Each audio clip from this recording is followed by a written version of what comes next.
Hey y'all, and welcome back to The Wannabe Author, the podcast that pulls back the curtain on the publishing world, traditional, self-publishing, and more. I'm your host, Taryn Christine, an author navigating the turns and plot twists of getting books into readers' hands. Here we get real about the wins, the rejections, and the lessons learned along the way. Whether you're chasing an agent, going self-published, or just curious how it all works, you're in the right place. Let's get started. Hey y'all, and welcome back to The Wannabe Author. I'm your host, Taryn Christine, and today we have a fantastic episode with a fantastic guest joining us today. This was an episode I wasn't only looking forward to sharing with all of you, but very much looking forward to conducting.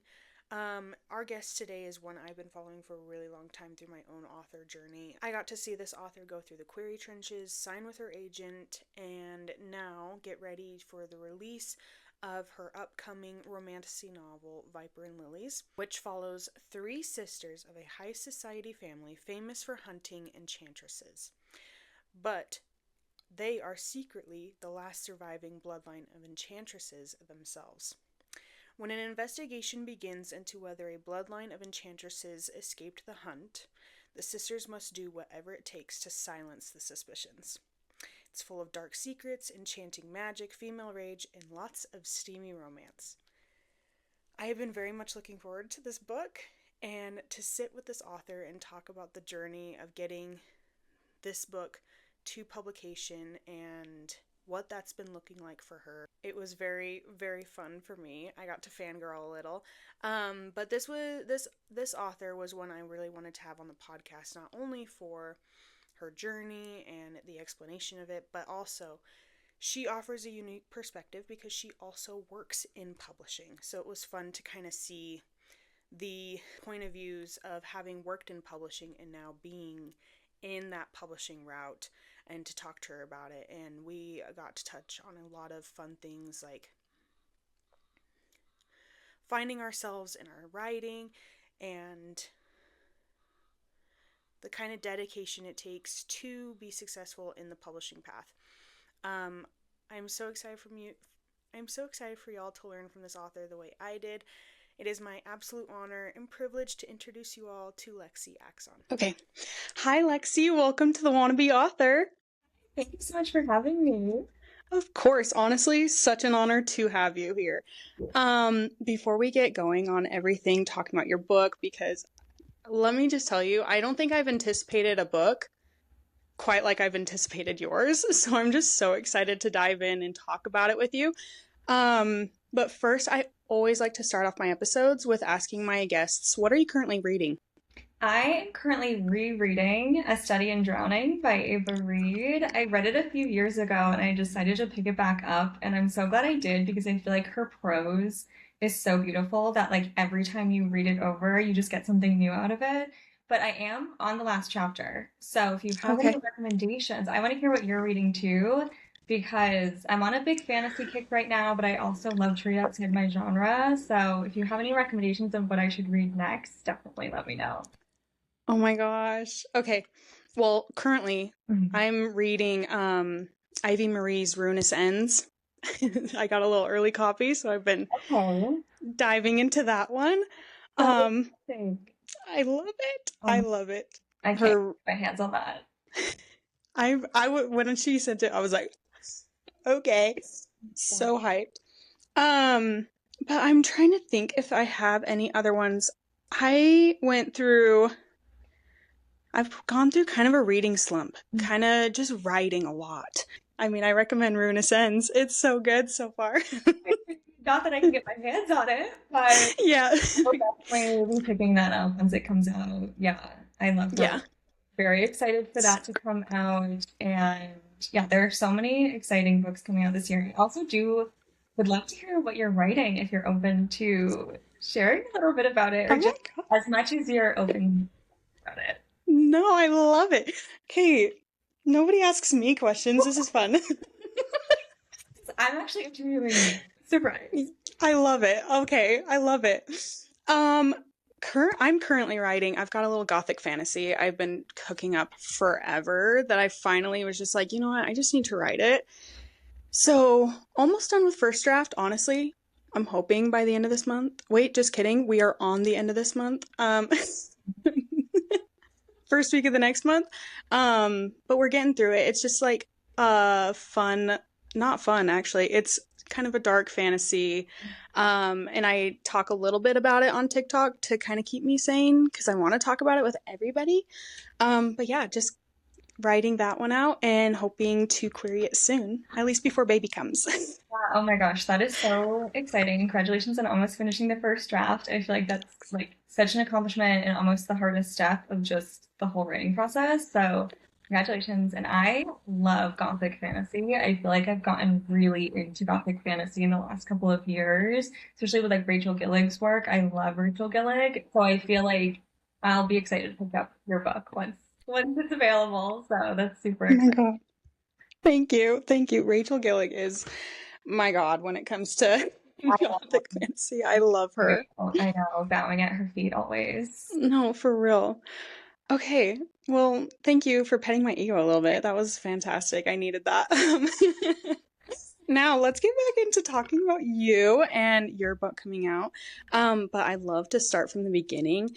I'd love for you to take us back. I know because I've been following your path on social media for a little bit, and I know you've written a couple books. But specifically with this one, kind of what made it become real, where you weren't just writing, but you were like, one day I'm gonna get this published. Everyone's gonna have it. Yeah, I think so with Viper and Lillies specifically, I really knew from the first page that it was something I wanted to focus on. And we can get more into this, but I had been querying a different book. I'd been querying a YA fantasy, and I wasn't getting bites with it, and I wasn't having a lot of luck. And it was at that point where it was like, do I shelve it? What do I kind of do with this? And I had this other idea that I just could not stop thinking about. It was the idea for Viper and Lillies. And I finally was like, okay, I'm going to pause querying this other book and I'm just going to try this new project. I'm just going to write a little bit and just kind of give myself that avenue of creativity and just having fun with it again, because querying can be kind of disheartening, especially if you're not getting like bites like I was. a little disheartening. So I just really wanted a fun project, and truly as soon as I was writing the first page, I was like, there's something here. Like, there's something different about this. It feels exactly like the book I would want to read. It feels like the book I want to be working on right now. And just the more I got into the story, the more I met the characters, I just fell so deeply in love with it. And I think, yeah, it really was from the first page that I was like, I think if this isn't it, like that gets me an agent or gets me a book deal, it just felt like such a breath of fresh air for me and kind of like breathes life back into me after querying for so long without luck. So it really was from that first page. And I fell so in love with it. And I think what I've always felt with writing is I always want to just be writing books. And obviously the end goal was to get published. And that has been my dream since I was 10 years old, is to be a published author. But I always knew I wanted to just be writing these stories. And I think with Viper and Lillies, I was like, this is what I want to be working on no matter what happens, whether it gets me an agent, whether it gets me a book deal. And I'm really lucky that it got me an agent and got me a book deal. But I think I fell so deeply in love with it that I think it was what just kind of propelled me forward. Love that so much. Um, Now you knew from that first page, but when you look at both like the book you went into the query trenches with and what you started out with and what kind of got you the book deal and what you've worked on with your editor, what did the earliest version of the book look like compared to what the readers are going to be holding in their hands? Yeah, I think it definitely is different for the best. I think it's definitely gotten stronger, which I'm really lucky. I have a fabulous editorial agent, Aurora Fernandez. I have an incredible editor, Kersaya Depp, who both have just worked with me to make the book so much stronger. And I always feel like it just has progressed into the story it was meant to be. But I think what is kind of interesting looking back is the heart of the story, the characters, the romance, none of that has changed from those really early drafts. The things that have changed have been like, maybe tightening up scenes or like expanding, explanations of magic and things like that. So it is really nice that like the core of the story that I went into and wanted to write has continued to be the beating heart through all of these different edits. But it's definitely helped that my agent, my editor have helped shape that and just made it stronger. And they see it so honestly and see the story just like how I want to see it. So the parts that they helped me maybe expand or tighten up are so true to what I want it to look like. So I feel really lucky that I have such a great editorial team around me. But yeah, definitely, I mean, from the first draft to the draft that, or not the draft, I guess the finished copy that readers will see, it's a big change and it's a journey. You know, writing is a marathon, not a sprint. That's what I say for like every step of this journey. And I think one thing that aspiring authors or even authors who are now writing another first draft, 10 books down the line have to keep in mind is that you can't compare yourself to a final version. So I think we often get trapped in that, like when I'm writing a first draft of the second book right now, and even comparing the first draft of the second book to where the first book is now, I'll get so caught up because I'm like, oh, like, why doesn't this sound like my writing in the first book? Or like, why isn't this as polished? And I'm like, okay, that has been through so many rounds of edits. I've had other eyes on it versus this first draft, which is just me working on it. So, definitely have patience with yourself if you are an author writing a first draft because it does go through so many edits. And I think as long as you don't lose like the part of the story that you love, like it just gets better and better and better. Absolutely. I'm so glad you said that. Even as somebody like I've written, this is my fourth manuscript that I'm writing, and even now I'm like, oh my gosh, I actually don't know how to do this. Like, Yeah. Every author feels that when you start writing a first draft, you're like, do I know how to write a book? And then at the end, you're like, I do know how to write a book. I know how to yeah. do this. Yeah. Yep. No, I'm so glad you said that. And I think that is the beauty of what you were saying, like how like the core has stayed with it the whole entire time. I think that is the beauty that I love so much about books Yeah. is while like you're putting so much heart into this and you're creating this message that you keep through.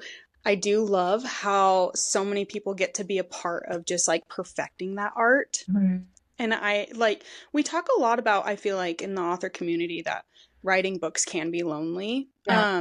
And it can totally be lonely, but I think it's really cool to really focus on how many people get to be involved in on creating this masterpiece and getting it so perfected for readers' hands. So I just loved hearing how you went through that process but hearing like you did get to keep those core things that you wanted. And so I love that.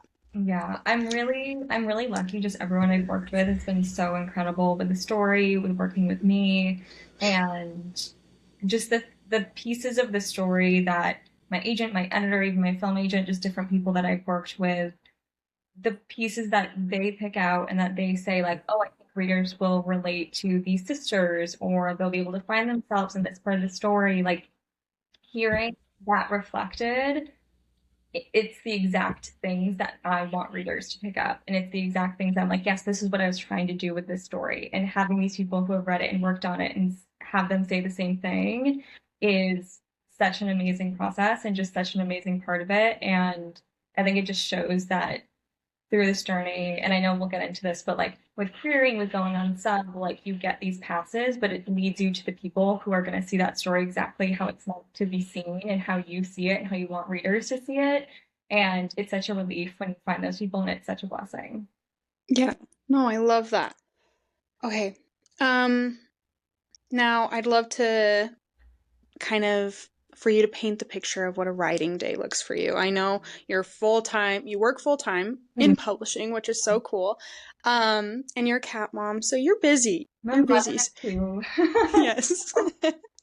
So what does a writing day look like for you? Are you an outliner, pantser, kind of, yeah, paint the picture of what it looks like when you sit down to finally write for the day? So I usually write at night because I'm working 9 to 5. So usually I try to write sometimes a little bit before I head into the office, but more often than not, it's like 7 to 11 p.m. And on the weekends, I get a lot of my writing done. But I'm a huge outliner, like to the point that sometimes I'm like, okay, stop outlining and actually write this book. But I do a couple rounds of outlining before I start a first draft. And then I also typically, once I'm in the drafting process, will outline each chapter before I write it. And I found that to be really helpful, especially this draft I'm currently working on, because with working full time, in order to just like after a full day of work coming home and trying to crank out 1,000 words, it's a lot sometimes. And having that outline that I can say, like, okay, I know what I'm doing. I've already outlined this. I'm pretty detailed when I do outline. So I'll do like the dialogue, what people are thinking, the setup, and then just translating that into a draft. It helps me get it into flow a little easier with my busy schedule. But yeah, so I'm definitely a huge, huge outliner. But that being said, I do definitely let myself have the freedom to explore when I'm in a first draft, which I think is really important because first drafts are so much about discovering the story and kind of figuring out what you actually want to say and what the characters are thinking. And so more often than not, I'm going away from my outline, which is also why I like to outline as I go, because I'm like, okay, I'm nowhere near that original outline I did, so I kind of need to figure out what the scene is going to say.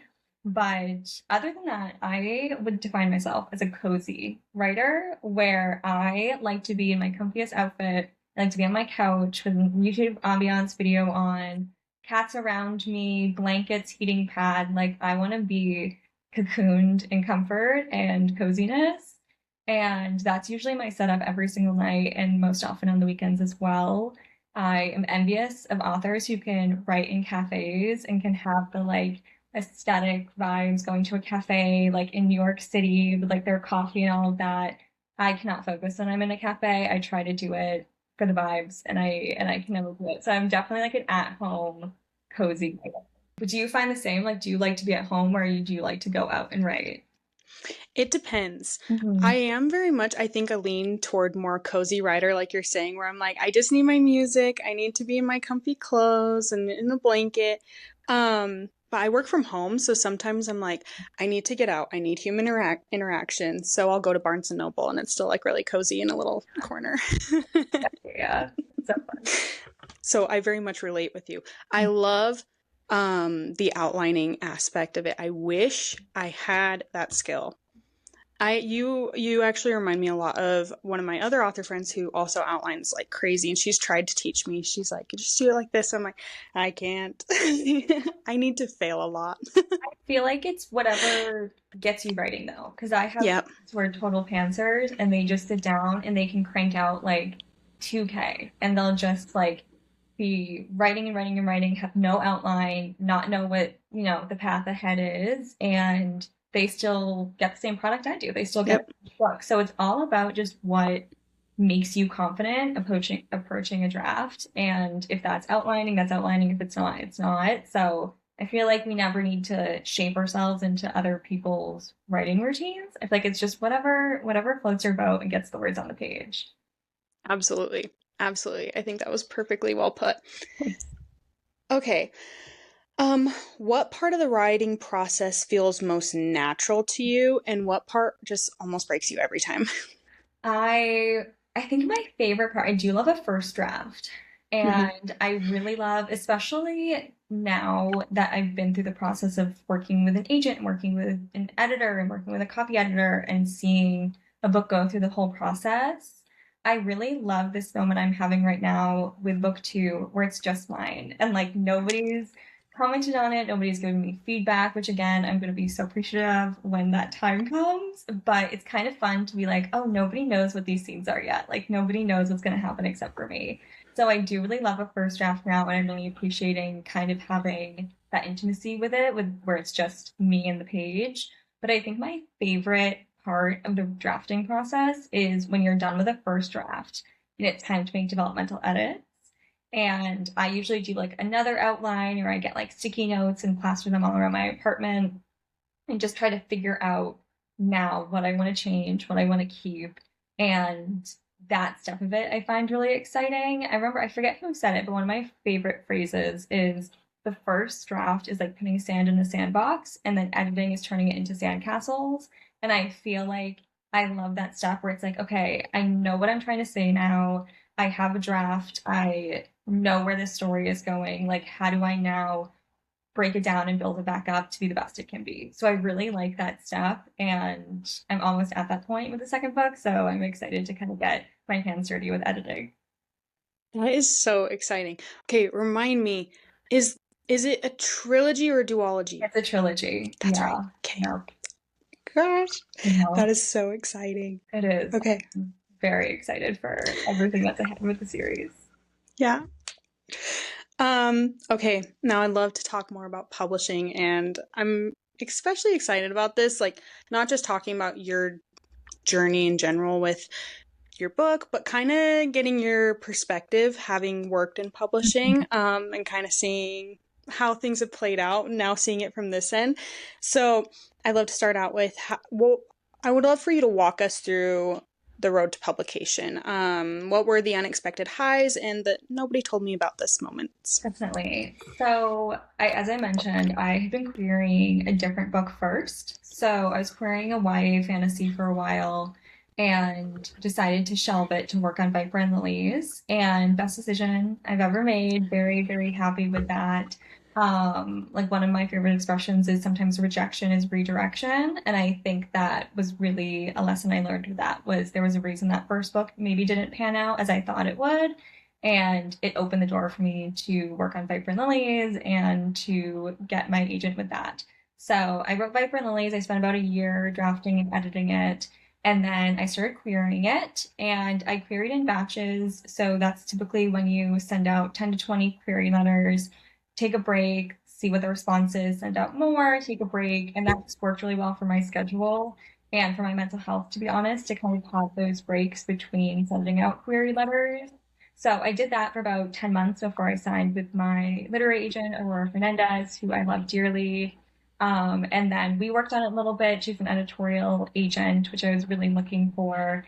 And we did a few rounds of our own edits to polish it up because it was really long. And it's actually kind of funny because when Aurora and I edited it, it was originally at 140,000 words.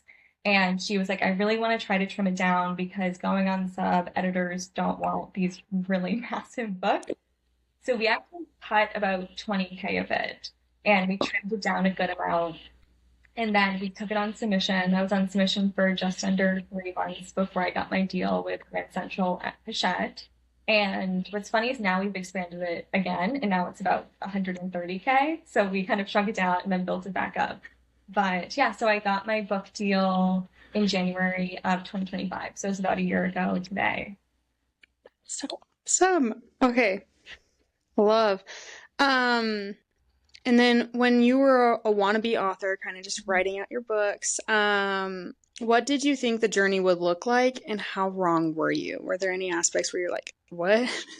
I think I think when I was younger and I hadn't yet like gotten into the query trenches and all of that, I think I expected it to be a very kind of straightforward path. And it was like, okay, you follow these steps and then you get a book deal and then you become a Yep. best-selling author and then it's like da da da. But I think then I was in it and I wrote one book and then I queried it and it didn't get picked up and then I had to pivot and I wrote another book and I'm lucky that it was my second try querying. Some authors, they write multiple books and query multiple books or take multiple books on submission. And I think that's so much more common than we think because now that I'm on this side of it, that is the story everyone has. It's, oh, I wrote multiple books or I queried multiple books or this was my second or third book on submission or I had a book on submission and then I edited it and sent it back out. And that's such a common experience. And I think people are getting more comfortable kind of talking about that and like sharing that online because it is more common than we think. It's not always the overnight success story, or it's not always like, oh, this was the first book I tried and it blew up, or I got a book deal or whatever. And so I think just that's something I wasn't expecting is that maybe there would be more twists and turns in this path ahead that I saw myself or saw for myself. But I think again, like I can look back on it and see how common that is and see that I did end up in the place I was meant to be, even if there were some twists and turns in my path. No, I love that you said that. As somebody who has been on submission before, been in the query trenches, I think twice, 3 times, coming up on 3 times. That was like a big one for me where I was like, wow, I failed. Like this nobody else, like I had a lot of friends who were like getting book deals and stuff, and then I started this platform and had the opportunity to actually hear people's stories. And you're right, like there's a lot of twists and turns you don't expect. Yeah. And I think it is like, I'm glad people are being more vocal about it and talking about it, because there is a lot of like failure feeling moments, but like you said before, redirection, or wow. Rejection was redirection. Yeah, thank you. No, Pregnancy brain got me. I do that, and I'm not even pregnant, so I totally get it. But I think working in publishing as well, you see the other side of it, and you do Mhm. recognize that it truly doesn't always have to do with like author talent or the book. It's so situational. It's sometimes just right place, right time when you are on sub with an editor. So I think that's kind of provided some good perspective for me to see that it really isn't always just like, oh, I didn't like this book. It truly is like all about placement and seasons and what the editor is listed and what the editor is, interested in acquiring at that moment. And so much can change at the drop of a hat. So I think it's kind of frustrating when you see the other side of it. I'm like, oh, like there's actually so much out of our control, but then there's also Mhm. that relief that comes with that of like, okay, it's not actually something I can control and it's not necessarily a reflection of my talent. There's all these other things working behind the scenes. So yeah, there's just so much going on behind closed Yeah. doors that we can't control as authors, which is so frustrating. But yeah, No, I'm glad you brought that up. Um, and then was there ever a moment you seriously considered quitting, and what kept you from walking away? definitely. I think when that first book died in the query trenches or wasn't getting picked up and I shelved it, I think I definitely was like, am I going to quit? Is this a sign I shouldn't be pursuing this? What is my next step? And it was kind of a grieving process because we put so much of ourselves into our work, and for it to then just not get picked up, it's kind of like, okay, I just spent all these years working on this project and now I'm not going to do anything with it, or now it's not going to pan out like I expected. And so I think there was a point where I was like, is this the end of the line for me? Is my career going to end before it's even started?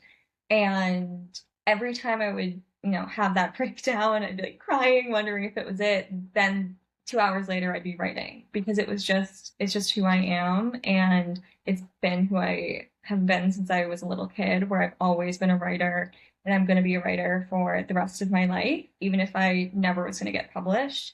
And I think for me, that was kind of the turning point where I was like, I'm going to always be writing these books. Like that's not going to change if I never get an agent or if I never get published. And so then when I started writing Viper and Lillies, which was the next project I picked up after that first book that died in the query trenches, I was like, well, I'm going to write this anyway, and I'm going to make it the best I can possibly make it. So why not try again? And I was really lucky that that time I got an agent and then I got a book deal out of it. And I think it's just like the lesson of it all, where it's like you have to just keep trying, because as long as you keep moving forward, you're going to reach the finish line eventually, even if maybe it takes you an extra couple of years or there are twists and turns you didn't expect. And so I think even the days where I panicked and wondered if I should quit, I never truly was going to let myself. Yeah. I think that's my favorite question to ask authors, because whether they say like, "Oh yeah, I think about quitting every day," or "No, I never think about quitting," or "Yeah, there was a point," it always ends up being the same answer, and that's, "Oh, I would never quit writing. Mm-hmm. That's me. That's who I am."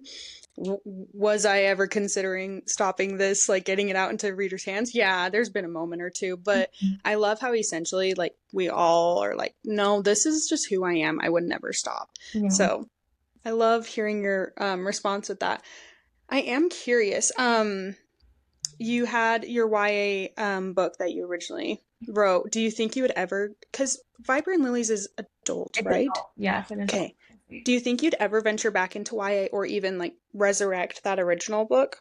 I don't think I necessarily resurrect the original book. I think maybe I would like strip it for parts, which kind of Yeah. feels morbid, but I think there are parts of it that I really still look back on fondly, and then there are parts of it that if I was approaching a book now, I wouldn't do the same way. So I Mm. think there are elements of it that I'd say, okay, let's see if we can rework this and maybe figure it out with a different series. But I do really love YA. That is kind of my background, actually. My master's focused in YA and fantasy. Those were kind of the Okay. genres I specified in. So I love YA. I work in children's publishing, so I focus a lot in young adult titles. And I Hmm. have a spot in my heart for the YA genre. So I think, and I do have some YA ideas that are different. So I always say, like, down the line, I'd love to publish some YA. I have YA and adult fantasy books in my brain. So I'm like, one day I'd love to publish a YA book, but it's definitely in the distant future. But we have some cooking in here. So I yeah. love it. I love it. Okay. Um, so a question I started asking in my second season, I started asking people about conversation and connection because I wanted to kind of focus on that, but I've loved keeping it going because I've loved hearing people's answers. So as we kind of close down with these last few questions, I'm curious, is there a conversation, comment, or piece of feedback, good or brutal, that has stuck with you throughout your journey? Yeah, I think there were definitely, and I think everyone has probably faced this who's pursuing any kind of art career, passion career, maybe just something that's not as traditional. But I faced a lot of people, especially when I was younger, who told me maybe to try a different path or just would continuously express how difficult this journey would be, as if we as authors don't understand how difficult it is, better than anyone. But I think even when I was really young, like I have memories of being a kid because I decided at 10 years old that I was going to be a published author, and that like every decision since has been about that. But I just remember, a lot of adults telling me, like, you don't want to do that path. It's really hard. You don't know what the future will hold, like every kind of thing to try to divert me from doing it. And then I would go home and like scribble in my journal, like, I'm just going to do it harder now. I'm going to try harder to get this done. I'm going to prove them all wrong. And I think you really have to have that mentality when you're pursuing this career of like every person who tries to change your mind. Like you have to just be the one person who's telling yourself yes. And I think that is a piece of advice my mom gave me a while ago was you're going to have enough people telling you no. You have to be the person saying yes to yourself. And I think that was a piece of advice that really helped me kind of navigate this career because you are going to get no's from just, random unsolicited piece of advice that people offer you. And then you're going to get no's from agents, you're going to get no's from editors, you're going to get no's from readers. And so I think you have to be that steady person who's saying, like, but yes, I believe in this story, or yes, I believe in myself. So I think, yeah. So shout out to my mom for giving me that piece of advice. And then I think just too, like, the more on the flip side of it, the more people who have started to read Viper and Lillies and have given me their reviews, or I've gotten some blurbs from other authors, or even like my agent, my editor, people in my team who have read it, just hearing their responses and getting their feedback has been the most surreal, incredible experience. And like even there's been a few like early reviews on Goodreads for it, and different authors who have read it and blurbed it, and then will like DM me and say how much they loved it or connect you with different characters. And that is the most surreal thing I've ever experienced, and just makes it so real. So even like we've been saying, this can be a tough journey, but like on days when like I'm really exhausted from working all day and maybe I don't want to write, or just, you get in your head about different things, like going back and reminding yourself that, yes, this story has touched different people already. And I've been so lucky to hear that feedback. It really helps kind of be like this guiding light through it. And yes, that's the reason I'm doing this. It is to connect with readers, and it is to make people feel seen through the story. So I think just reminding myself of that is all I can do. Yeah. Yeah. No, I love that. And your mom's advice, I'm writing it down. I think that's so precious. I'm very And yeah, I'm friends with a few authors that have put some reviews on your book, and I remember seeing one of them and I was like, "Oh, I'm so jealous." So, I love it. I'm so excited for this book, and I love that advice you gave. Um, Now, you can get as personal as you want or keep it not as personal as you want, but can you tell us like maybe a piece of you or a part of you that lives inside this book? Definitely. It's a very personal book to me in a lot of different ways. I can definitely get very personal if we want to get into it. But I think in every book I write, I try to tether myself or a piece of myself to the main character. I think that's kind of like my first branch of connection because I'm a very character focused writer. And same with my reading. Like, I want stories where I'm connected to the character, and that's kind of what's guiding the story. And so with the three sisters and the story, Serafina, Karina, and Katarni, the three sisters we follow, there's definitely a piece of me in each of them. And that's kind of like my initial tether to them. And then I build them out from there. And so I think that's there's a part of me in those characters. And then it is a very personal story. It is a critique of patriarchy, and it's this exploration of the mistreatment that women face in a patriarchal society. And we obviously have the magical lens of it because these enchantresses have been hunted to extinction or almost to extinction because there's one surviving bloodline, and it is these three Maeve sisters. And that, of course, stems from a reflection of the patriarchy and how they didn't want these wicked women wielding any kind of magic. And so a lot of that came from my own experience and was a reflection of the different things I was going through when I first started writing this book, and just me reflecting on the mistreatment I'd faced, what I was witnessing in other women around me, and a lot of that bled out onto the page. And it's been a really interesting journey to be able to see even where I was in my life when I first started writing it and now, and how Viper and Lillies has even helped me kind of progress in that journey myself. And that's all I can ever hope for with the book too. So I think there's definitely a lot of personal parts of me in that. And I can connect with other women who just have experienced something similar or need kind of the lessons that I needed when I was writing Viper and Lillies. And then also the queerness of the story is super personal to me as well. When I was writing this story, I knew it was going to be a queer story. Two of the main characters, the sisters, are bisexual, and one of them is in a sapphic romance. And it was actually what encouraged me to come out to my family as bisexual because I was working on the project, and when I decided I wanted to query it and with the hope of getting it published one day, I wanted to be out and I wanted to be proud, and not that anyone ever needs to come out or, say anything that they don't want to say if they are publishing a queer book, but I just was at a point where I felt comfortable and I felt safe to do it. And it was kind of that final step for me of telling my family. And I knew I wanted to move forward with this book.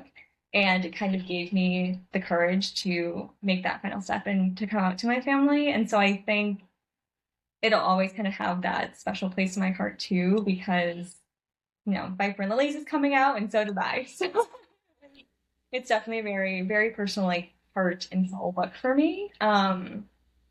Yeah, it's been a great journey working on it, and it's not over yet, so very beautiful. Love that. And I highly encourage all the listeners to go and follow your social medias because I've been able to kind of see like how you've expressed those things.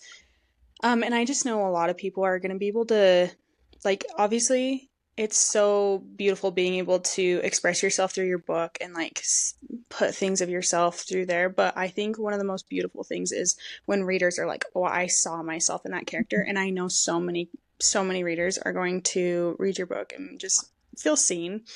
So I'm very, very excited for that. Thank you so much. Of course. Okay. Now this is a little bit more, lighthearted. But what's outside of writing, what's something about you that would surprise readers? Just a little unknown fact. It's so funny when you sent me over the questions beforehand, I saw this one. I was like, what haven't I told people? Because I do feel like I'm very open. But I was thinking about it, and I just had this conversation with another friend of mine who's a writer. And I used to be a big athlete when I was younger, Okay. high school, and I was like a three sport athlete, and I did gymnastics and volleyball and track and field. Like I did it all. And I really want to somehow implement that into my storytelling. And I'm not saying like a sports romance, Yeah. sports romantasy, but like elements of these athletics that I did that could really be a cool addition to some of my stories. Like I used to throw javelin. I don't know if you're familiar with that, but Okay, yeah. like the giant spear, like is there anything more fantasy coded than like a woman running and throwing a giant spear?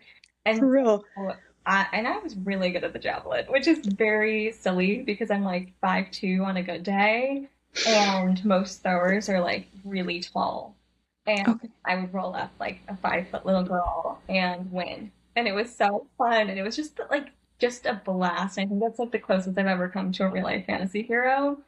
And I'm like, one day I need to give my FMC a giant spear because I know how to actually throw one in real life. So I'm like, Mhm. it'd be such a cool element of my real life that I give to a female main character. So maybe my next series, none of the sisters will get a spear in Viper and Lillies. It's a little bit of a different fantasy. It's more Mhm. manipulation magic where they're enchanting men to go drown in the sea. But I'm like, battle fantasy that I write in the future, someone's getting a spear for sure. I love it. I think you totally could, like, absolutely add all those aspects into a fantasy, and I'm excited to see Oh, you do it one day. thank you. It'd just be so fun. I think that does it always like it shows when the author is having fun with a story or they have that special connection to an element of it. So I'm like, one day someone will be doing like gymnastic somersaults and throwing a spear, and you'll know I love it. it's because I did that growing up. Ah, that's awesome. Okay, what trope do you secretly or loudly love, whether reading or writing, and why that one? I love Touch Her and You Die or Touch Him and You Die, whatever it is, like the overprotective love interest. I eat it up every Yeah. time. And I feel like it is the perfect pairing to any other trope. And that's why I think I love it so much because it can be enemies to lovers, rivals to lovers, friends to lovers, forbidden love. Like it really can just pair well with any other trope. And so I love it. And Viper and Lillies has been so fun to write because the three FMCs are the only ones with magic. Everyone else in this world is human, is mortal. And so with their love interest, they're the ones who are very like the deadly, if you touch them, like I'm gonna come for you kind of thing. So it's been fun to kind of write that trope at a different angle than what I've written before. So not saying that their love interests are also they're also very protective, but it's fun Yeah. having the main characters be the ones who have this deadly magic. But I love that trope. I want to hear your answer too. What is your favorite trope? Right and Okay. I feel like I'm a ride or die found family. Like love, I love. Yeah. yeah, it's a deep obsession, and whenever and I feel like you were saying with the touch her and you die kind of thing, it does fall so well into all these other different categories. I feel like the found family does that for me where it could be the two unlikely friends where they're like enemies to friends, or it's I don't even know, like a unrelated parent and kid. Like I I love that one. love those love those ones. So I think that one's mine. Yeah. I love Found Family. It's so good. I feel like it just richens a story for sure. Okay, now we're kind of closing up, but kind of so Viper and Lilies is up for pre-order. It's coming out soon. But do you have anything like what's next? I know you're working on book two. Do you have any events planned out at all yet, or anything like that? We are still a little early for a Yeah, dance, but definitely manifest that for me that I'll do. But I got you. yeah, I'm working on book two right now. It's been a really interesting experience because this is the first book I've written under contract because I'm contracted for the entire trilogy. So I have people waiting on it and I have people expecting it. And it's also the first book I've written that I know is going to be published because obviously I'm under contract and I know it's going to come out. So it's a very interesting experience to be working on it and thinking like someone is going to read this one day because I've never had that before. So that's my main focus right now, working on the second book, and then I'll have to start working on the third book, which is a fun part of a series. And then beyond that, I have a lot of other books that I have in my brain, and I have a few drafts of different things that I want to work on after I wrap up this trilogy. But definitely down the line, I really have to be focusing on Viper and Lillies and book two and book three right now, which I am more than happy to be doing. I just love this world, love these characters, and the more I'm working on the rest of the series, the more I fall in love with it all. And I just am so excited for readers to get their hands on it soon. I'm so excited. Like I can't express to you how excited I am for this book. And I think a lot of it comes from I've had the privilege of following you. I think I found your TikTok maybe very very beginning of my author journey. And so it's been just so fun seeing you go out into the trenches. I think I saw you go out into the trenches with Viper and Lillies and then sign with your agent, get your book deal. And now we've entered, like, you're coming up on publishing. Pre-orders are out for your book. And it's just been so fun seeing your whole process, Lexie, especially with how much heart you put into your books. Like, you can tell from what we were saying earlier, like, there's so much of you bleeding into these pages. And I just know that this book is going to take the world by storm. So thank you so much for talking to me today. It was so fun to kind of get more insight into your journey and to get to know you more and to help other authors kind of get a little taste for that publishing journey, but also keep on their radar a really awesome book that's coming out into the world. So thank you again for joining me today. Thank you so much. Thank you so much for having me. This was such a pleasure to talk to you. Of course. And then for everyone listening, I'll be sure to tag your socials in the notes and also where they can get to the pre-order link for your book. But we're going to go ahead and close out with the listeners. I'd love to keep chatting with you off camera for a minute if you want to stick around. But thanks for listening, everybody, and we will see y'all next Thursday. Bye.